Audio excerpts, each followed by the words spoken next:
I pledge allegiance to the flag of the United States of America and to the republic for which it stands, one nation, under God, indivisible, with liberty and justice for all. Mike, would you lead us in prayer? Father, we thank you for another chance to come together and to serve our community and to be aware of what's going on around us. We appreciate Ms. Ethel Tompkins for being here today and the pioneer that she is with civil rights and just in helping people to get along. Bless this food to our body and our body to your kingdom. Amen. Amen. Amen. Nelson. Yes, Barry. I've had a request. My seatmates here have requested that we sing "We Shall Overcome." Okay. So I'm not sure I know all the words, but I know that at least I can get it started. Okay. We shall overcome. We shall overcome. We shall overcome someday. I do believe. Miss Hopkins, help me.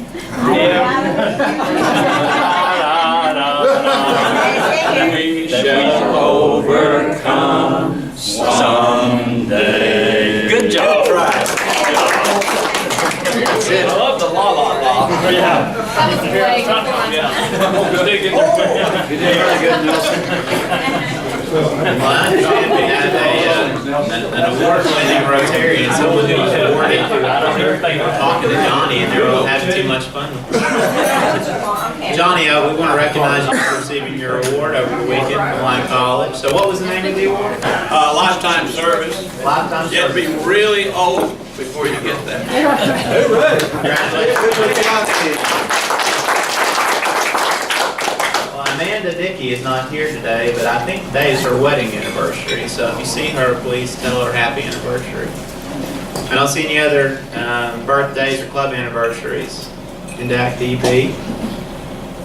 Help and Hope will be a week from next Wednesday, this upcoming Wednesday at 5:30. Put that on your calendar if you want to come volunteer. And of course, tomorrow night from 6 to 8 p.m. is our World Polio Day event. Please plan to attend if you can. We're going to have a speaker, silent auctions. I think Leisha, who is filling in again for Amanda. Thank you again, Leisha, being the newest member to do that. That's great. Has In Polio Now shirts if you've ordered one, so pick it up from her if you want to do that. But please come tomorrow if you can. We're one of 2 events in the state of Arkansas that are registered with InPolioNow.org, so please come if you can. If you have a silent auction item that you've agreed to present tomorrow, if you'll bring it by 5:30 to the Med Center, it's going to be in the conference room if you don't know. Prescription Drug Take Back Day is this upcoming Saturday. We're obviously recognizing that, and the sheriff will be speaking to us a week from today. Dictionaries are also happening this month, so be thinking about that. We'll order the dictionaries. We do have a final count on the number of students that we need to hand those out to. And then at the end of November, we'll be doing the Christmas parade. So we've got a lot coming up. December 11th is the Christmas party too, so go ahead and put that on the calendar if you will.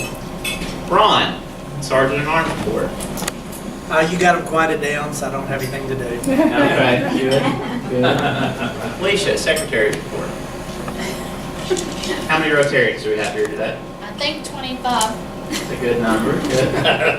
All right. What guests do we have? I have my little brother Christopher with me here today. He's in the back. What other guests do we have? We've got a former member of this club from Chicago, Illinois now, moved to Chicago in July, Carter Yateman. Hi, Carter. We've also got Gary B. Good. I don't see Joseph from the Guard. Do we have anybody here from the Batesville Guard? Well, somebody needs to call Joseph. Maybe I will tell him we missed him here today. Do we have, are you with our speaker? She's with me. Okay, This great. is my daughter-in-law, Devin. Hi, Devin. Glad to have you. Let's see. Dennis? Barrett, you might just mention that you and Dr. Weaver are going to be on radio with Gary B. in the morning, so everyone might want to listen in to hear him talk about polio. That's right. We think polio's gone, but It's not. It's close, but it's not. And I think we have some other guests at this table here, perhaps. Donna, do you have anybody with you? Amy Harden, she's our procurement director and is our information services. Welcome, Amy. Did I miss anybody? Is that all the guests that are here today? Good. Dwight, do you have anything from Treasury? No, I still haven't gotten the invoices out. I hope maybe to do those this evening. Literally this is my last week, so they'll be coming soon. Okay. Good. Talk about service projects. Mike did a great job as our door greeter today. Thank you, Mike. Don, you're up next week. Yep. If there's nothing else, no other announcements for the good of the club, Matt, go ahead about it. I just wanted to do a brief report. I want to thank everybody that helped with the pork butt fundraiser. It was an excellent fundraiser. Jared Cook went above and beyond as a new member. He stuck with me Thursday night, Friday morning, and Friday afternoon. So Jared, big thank you to you. Thanks to Mark House for cooking the pork butts. Feedback I got was that they were excellent. So as always, preliminary numbers. I've given the cash to Dwight to make the deposit. Preliminary numbers, and right now these numbers do not reflect one member that needs to be billed, and then Renee Brinkley's donation for her pork butt. So there's just a few left to collect, but right now it looks like we're projected to make somewhere around $1,800. There were a few more expenses than we anticipated this time around. We were short just a few pork butts, so we had to go buy the butts. Fortunately, the price per butt was cheaper when we bought them than they were when we got them from Performance Foods. So that was a pretty lucky situation for us. And then the other thing is we ran out of coolers, and we just didn't have the logistics of getting some very large coolers to the location in time to distribute. So we had to buy a couple of 120 quart coolers from Walmart. So we've got those for the future. Hopefully we won't have to buy those again. But again, that $1,800 is actually a net number. So we should have made about $1,800 for various Rotary projects for the future. So. That's great. Thank you, everybody who did that and participated, especially Mark House. I know Jared and that's a great fundraiser. And a portion of that, the board hasn't decided what yet, but a portion of those proceeds will go to the Polio Plus Fund, which is a 2-to-1 match nationally. So that's why we're trying to fundraise for that. Any other announcements? Well, if not, I'll invite Kathy to come up and introduce our speaker.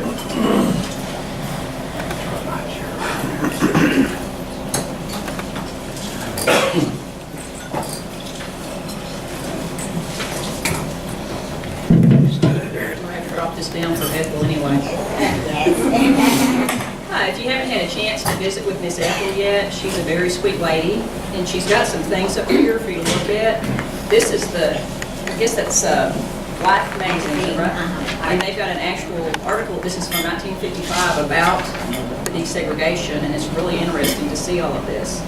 And she's got some other things and some brochures if you want information about all of this. But Ethel was in the 7th grade in 1955 when 21 African American students integrated Hoxie High School. She graduated from Hoxie High School in 1961. She attended Shorter College in North Little Rock for a year, then joined the Navy so that she could use the GI Bill of Rights to complete her education.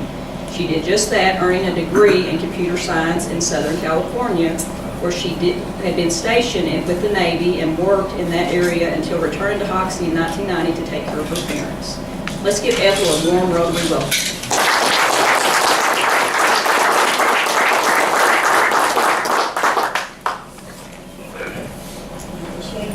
I'll be the first one to trip over you right there. Thank you for that warm welcome, and everyone has just been ever so friendly, and so it's just a wonderful place. I feel welcome, that I can just walk in the door at any time and shake hands with everybody. Now the ones that introduced me, I can tell you right now that I'm not going to remember your name. I remember your face, but names just kind of escape me. But anyway, what I'm here to do is I'm still trying to spread the word about the Hoxie School integration. Our integration got lost among the Little Rock 9 situation. However, the one thing that I'd like to mention in the very beginning, number one, I'm not a speaker. I talk to everybody. I tell you what happened. And number two, I've done most of my speaking to elementary and middle school kids.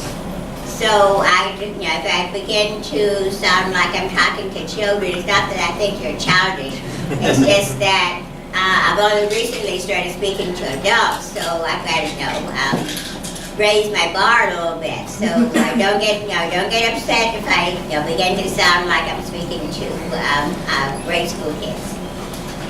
Anyway, so the one of the little things that I discovered some time ago, and it says, "He who does not remember the past is condemned to forget where he parked his car."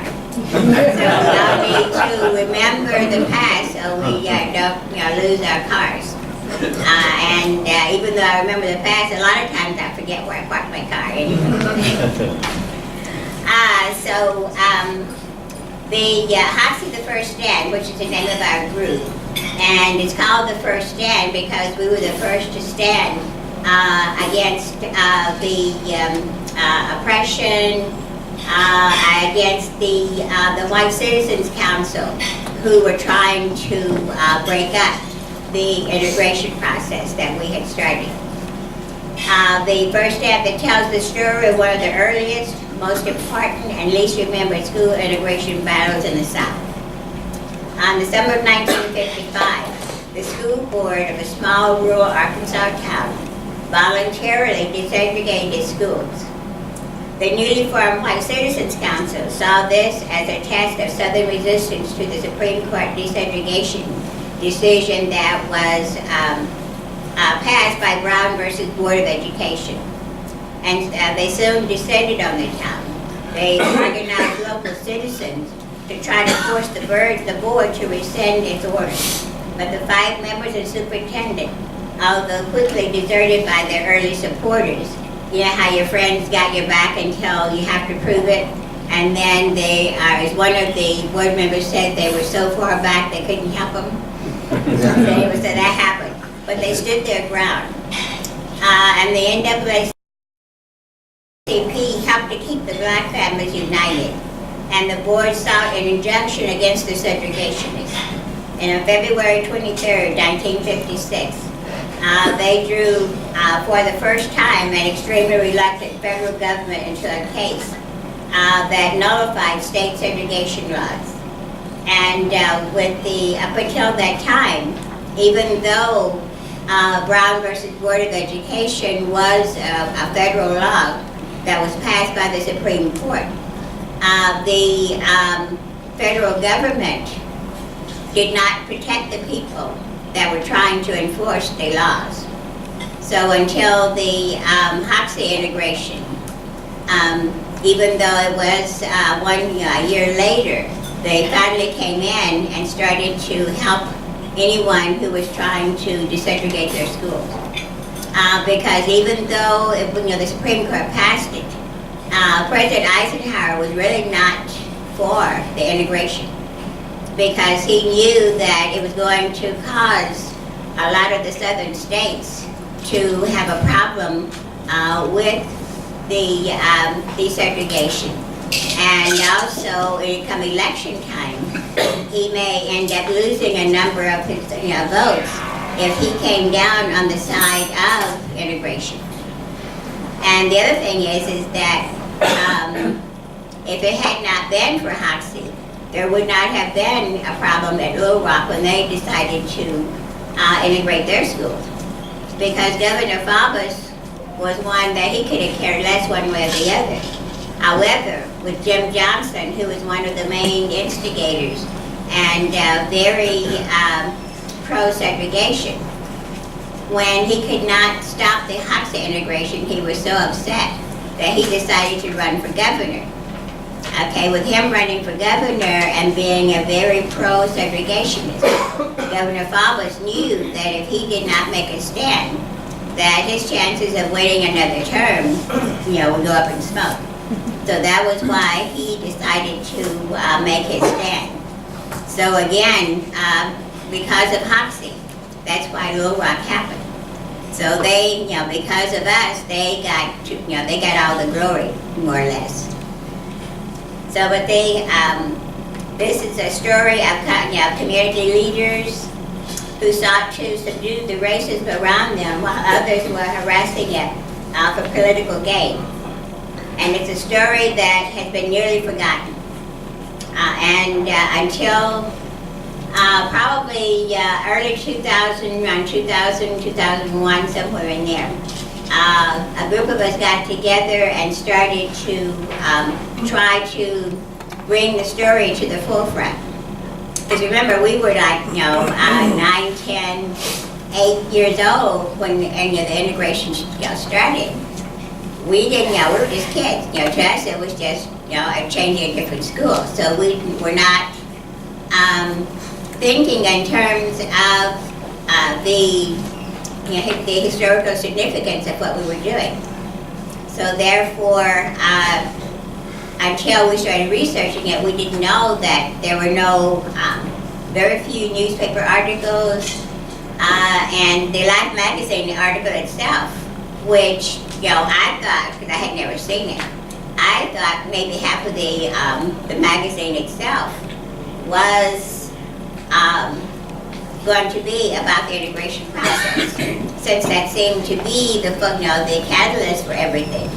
Well, it's only 2 pages, and it's not even 2 pages, just a couple of pages of pictures.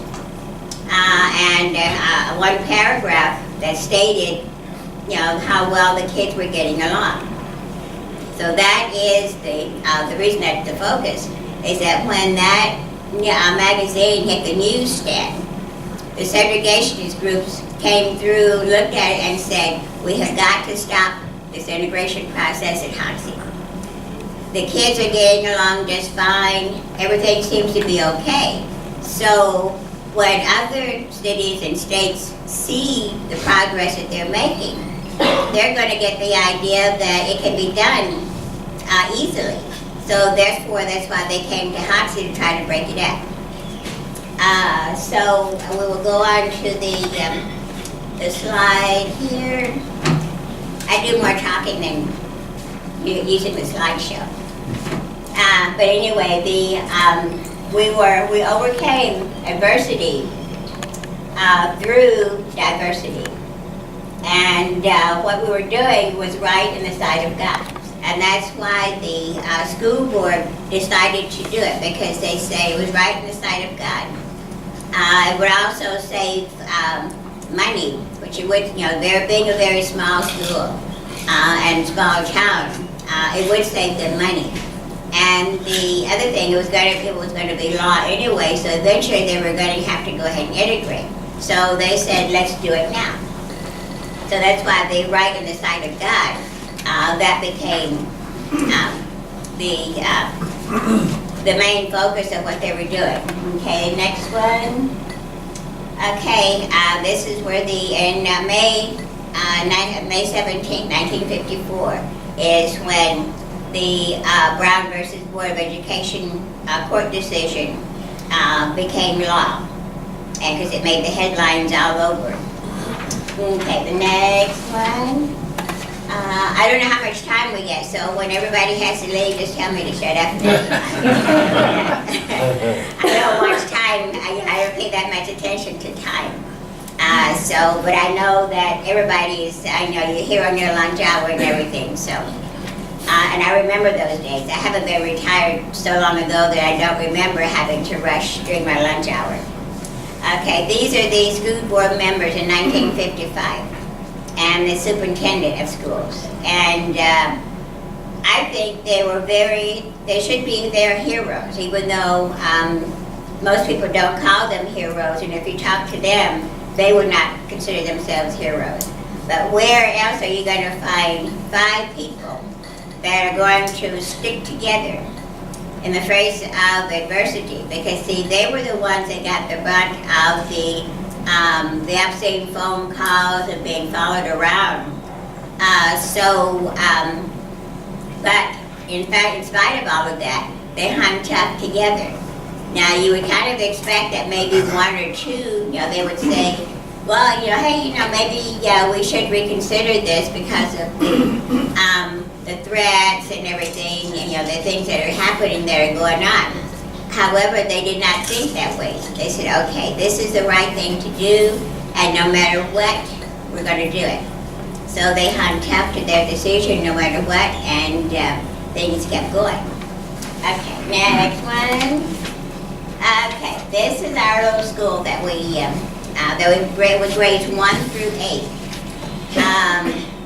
Most of the time the roof leaked, especially in the wintertime, the snow and rain. We had buckets all over because it was just a one-room school. We had buckets sitting around to catch the water. The couple of windows were almost always broken out. Our bathroom was set off at the back. It was an outhouse, several yards behind. I don't know if any of you are old enough to remember outhouses, but it was an outhouse that we had to use. We had no running water or anything on the inside. So in the morning, one student had to take the big bucket and go down the street and hope that a person in one of the houses would allow us to fill our water bucket so we'd have water for the day, for the morning. So we'd bring the bucket back, and that's what that was our water. It was our water fountain for the day. So that was one of the other reasons that it was financially at a disadvantage for the school board, because they could not afford to keep our little school, in good repair. Also, any black student, when they graduated to the 9th grade, they had to be bused to Jonesboro. So you have the expense of providing the bus, the insurance, the gasoline, the driver, insurance for the driver, and then plus pay the Craighead County School District. So that was a lot of money to be paying out when you had a perfectly good school that we could go to, right there. So that was the financial reason. So they said, okay, let's do this, and it'll save us a little bit of money. Okay, next one. Okay, July 12th, 1955, term begins without incident. I think it was late June, my parents got a letter from the superintendent stating that, okay, come July when school starts again, you send your daughter to the white school across the track over there. We're no longer going to be having classes in the colored school. So that's how found out that they had integrated. Now, for me personally, it was a wonderful adventure because I went running next door to my friend and said, "Okay, hey, when schools, we get to go to school together." We walked across the track together because we were friends. So there was a group of us. We'd meet on the corner, and all of us would get together. We'd skip along and go on to school, all in one direction now, rather than several of us going over to the colored school and not. So the kids themselves, we were fine with the idea. We thought it was great. So everything went along fine.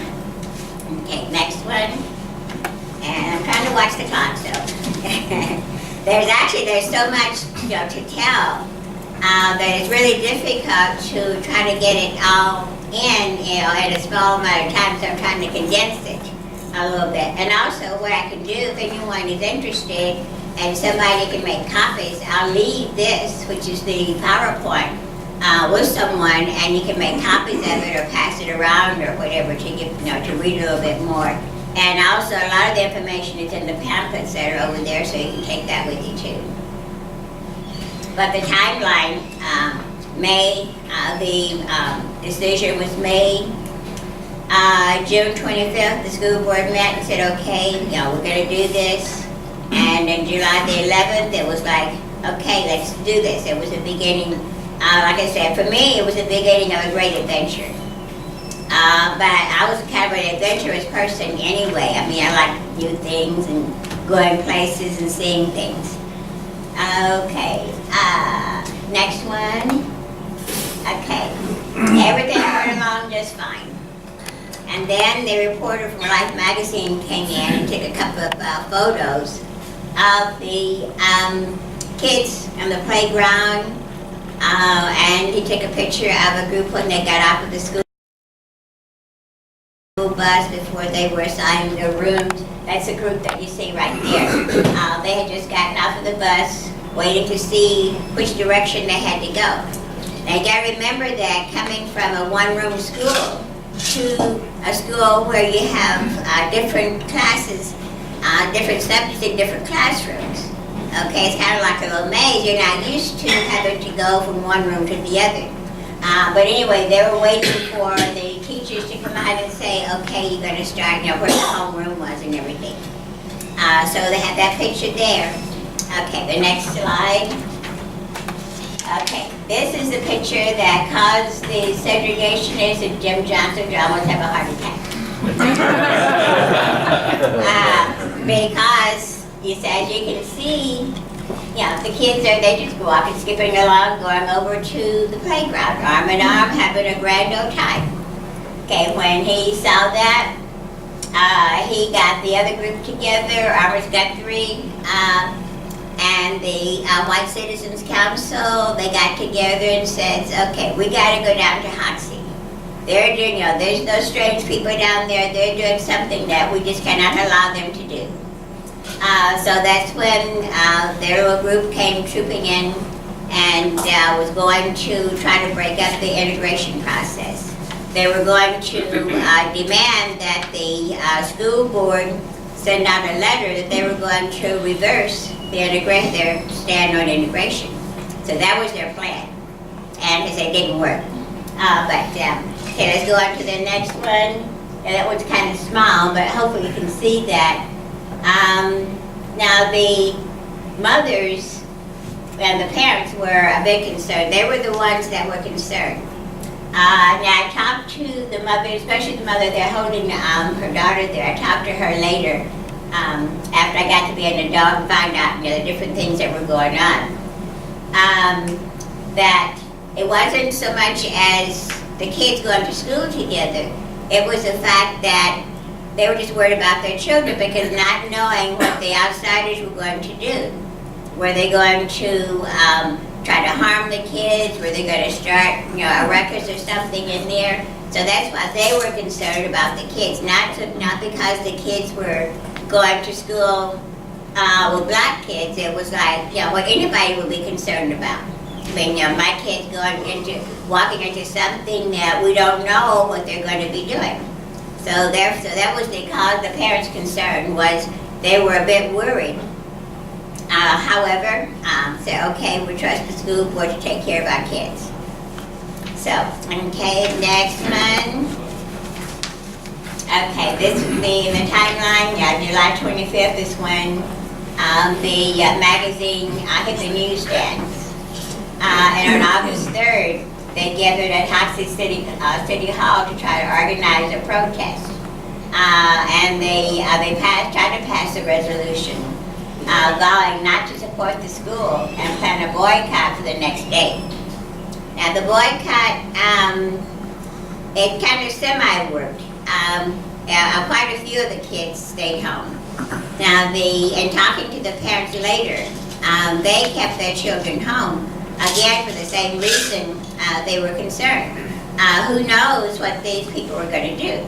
When they wanted, they had their meeting, they were so adamant about if you let your kids go to an integrated school, then more than likely, in a short period of time, that the black kids and the white kids are going to start dating.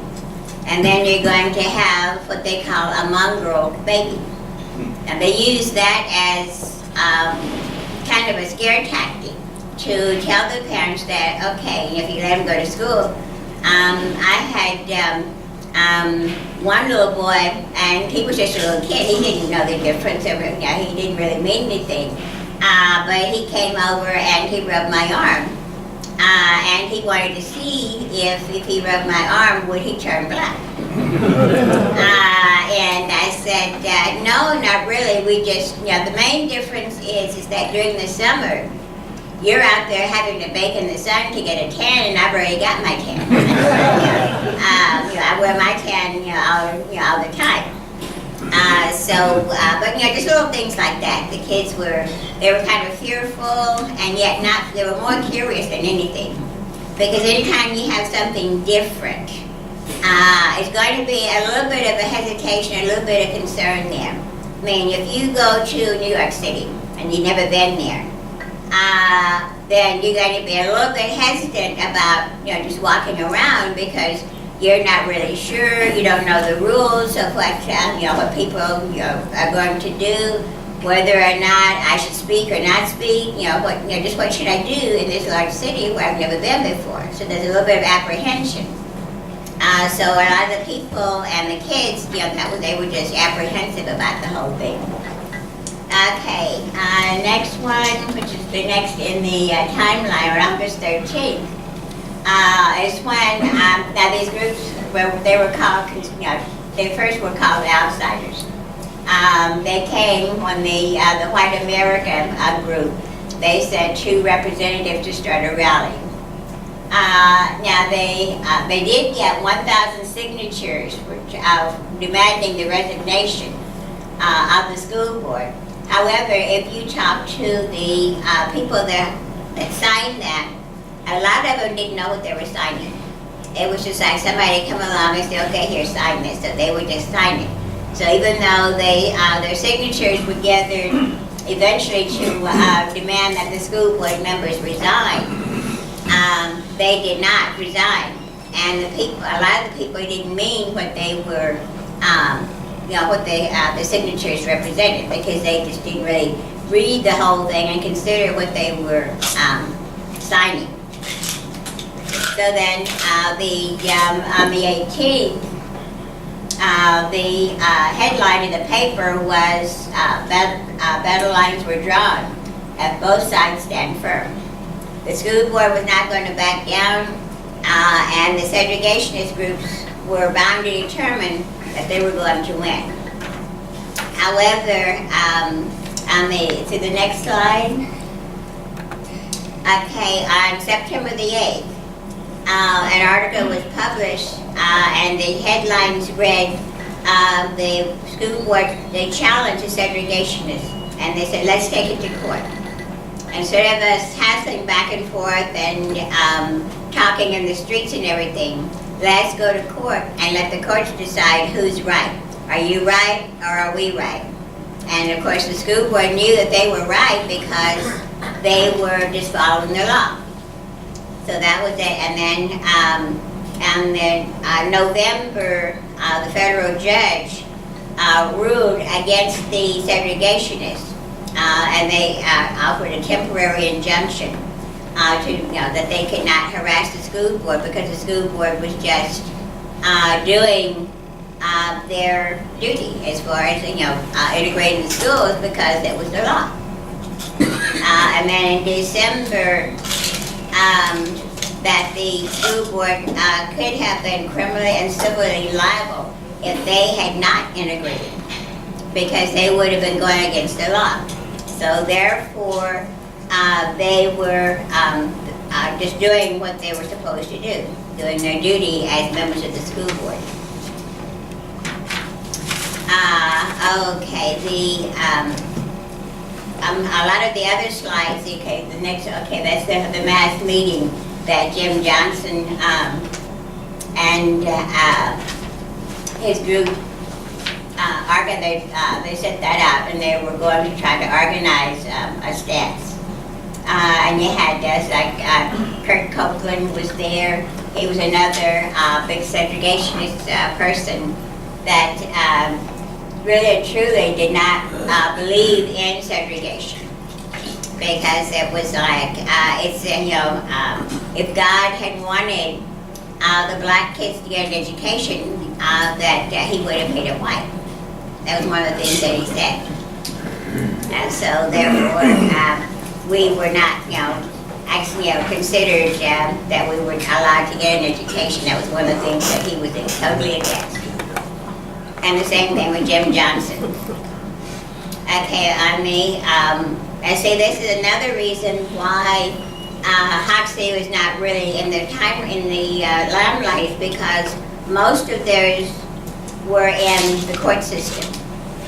And we all know, especially in the Court of Appeals, a lot of those, it's boring. And you've got a couple of lawyers on one side and another lawyer on the other side, and you got the judge there, and they just talk back and forth. So, I mean, you know, there's no excitement or anything. There were no TV cameras or anything like that, you know, there. So, you know, there was really nothing to report about, except that, actually, again, we were making history. And that, okay, next, okay. I'm sorry. Oh, that's okay, that's fine. No, you can there we go, leave it there. Okay, that was where the leaders were challenged to go to court. And they were more than, you know, ready and willing to defend their decision. Okay, so the next one, which is the letters were written into Hoxie. Now, most of the letters came from other places, but they were postmarked, like from Memphis, Mississippi, Georgia. Now, one of the senators, I believe he was from Mississippi, that he had stated that his state would integrate over his dead body. He was that adamant. I mean, he was just not, you know, they're just not going to take away our rights to decide who goes to school and who doesn't. Okay, next one. Okay, that was just another article, like from the Camden News, that stated that when the school opened, they just did an article. Okay, let's see. Oh, and the next one is, okay, that's a group. Okay, that's the petition that was presented to the school board, and they were sitting there, you know, going over and studying it, looking at it. And some of the names on there that were asking them to resign, and Drew Barnett, Lloyd Cox, Herbert Brewer. Now, Herbert Brewer is an interesting person. There's really not enough time to really get into discussing him. But he was one that just got caught up in the heat of the moment. The large groups like Jim Johnson, Kurt Copeland, they stroked his ego and made him feel like, you know, you can do this, you can be the big man, you can be the leader of this town to stop this integration. Because see, Mr. Brewer, he had like a third grade education. He was a farmer. He really was not a match for these large groups who were trying to groom him to be the face of their opposition. And they just made him feel like a big man. You know, you can help us, you can do this and everything. So he just, really, fell for the whole thing. Okay, next one. Okay, these are the only two attorneys that the school board could find to help to represent them in court. None of the lawyers locally and in several other places would take on the responsibility of helping the school board go to court to go against the segregationist group. So therefore, but the Phoenix Senior and Junior were the ones that would take on the case. Okay, let's go down to the last slide. Just come down to the last one. Okay, that's one. Hoxie proves that democracy can work in Arkansas. They did it, education. We proved that you could take on the big powers and win against them. Regardless, it was just the mentality of the school board and the citizens that went along with it. So it just proves what you can do. If you're fighting for right, you're going to have a few bumps in the road. However, If you're trying to do the right thing, then you're gonna win in the end. Okay, let's see, he's standing up down there, so that's why we kind of skipped over and went through. As I say, I'm gonna leave this, and whoever is in charge, you can either somebody can make copies of it, or you can just, read it, however, to give you more of an idea of what it was all about. But they say we did good. We proved that a little hick town can have a great impact on history. Okay.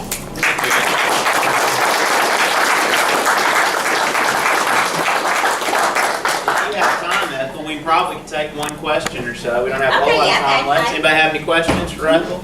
Yes. You mentioned in there that the superintendent resigned. Why did the superintendent resign? He was supportive of this process, wasn't he? Yeah, he was supportive of it.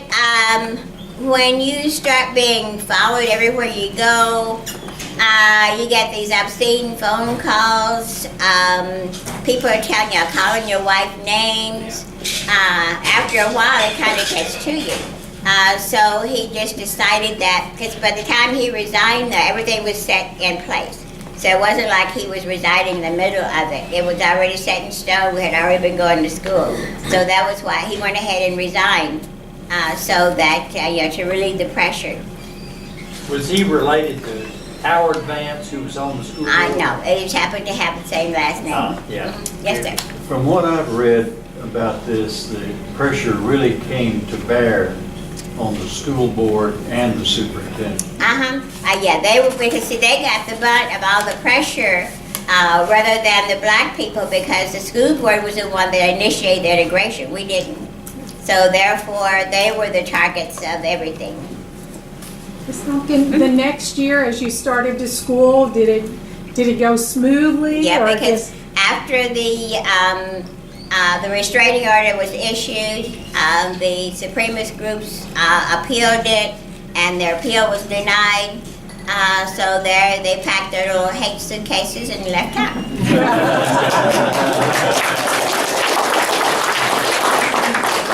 Ethel, if you would, we have a drawing we're doing. Would you pick the winner for us?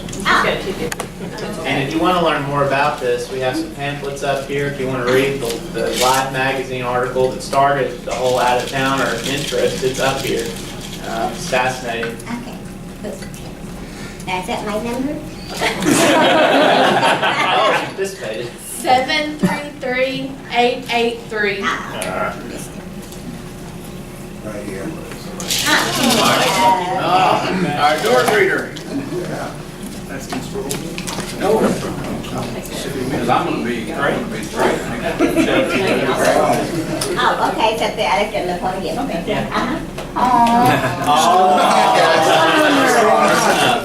Who wants to take it? I was going to take it and make a Joker. Okay, could you give By the way, I have a copy on my laptop.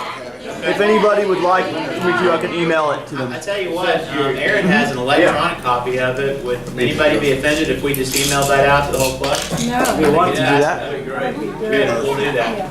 I saved it. Okay, that's fine. I do that all the time. Yeah, I don't mind at all. I just want to, the objective of the whole thing is to get the word out. Yeah.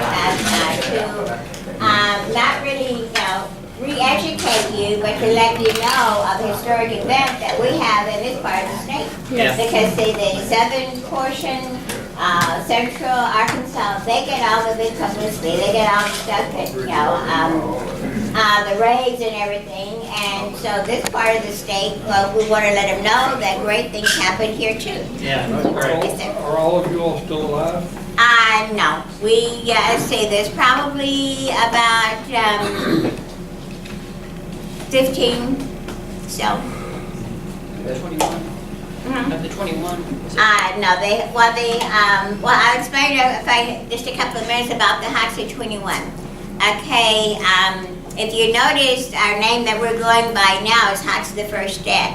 When we started out, the legislators in Little Rock back in 2004 or 5, they came up, they nicknamed us the Hoxie 21.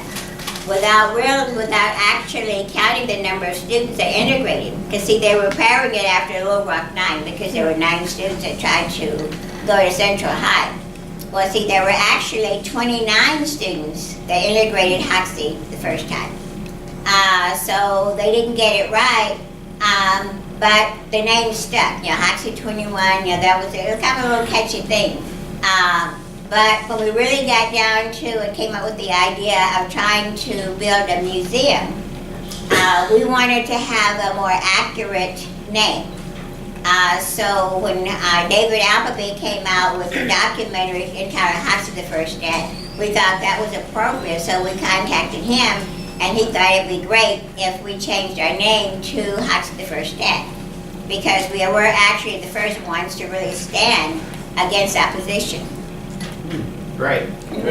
We'll donate a book to the local library in your honor for speaking to us today. It's part of a literacy project we did. Oh, great, yes. Good. I'm an avid reader, so. Stop by, we have a good library here. Okay, yes. Well, see, I worked at the Lawrence County Library for 21 years, and I was a reference librarian there, so. Great. Uh-huh. And then there are announcements for the good of the club. If not, when as we always do, it's a 4-way test. Number 1. Is it true? Number 2. Is it fair to all concerned? Number 3. Will it build goodwill and better friendships? And number 4. Will it be beneficial to all concerned? See you tomorrow.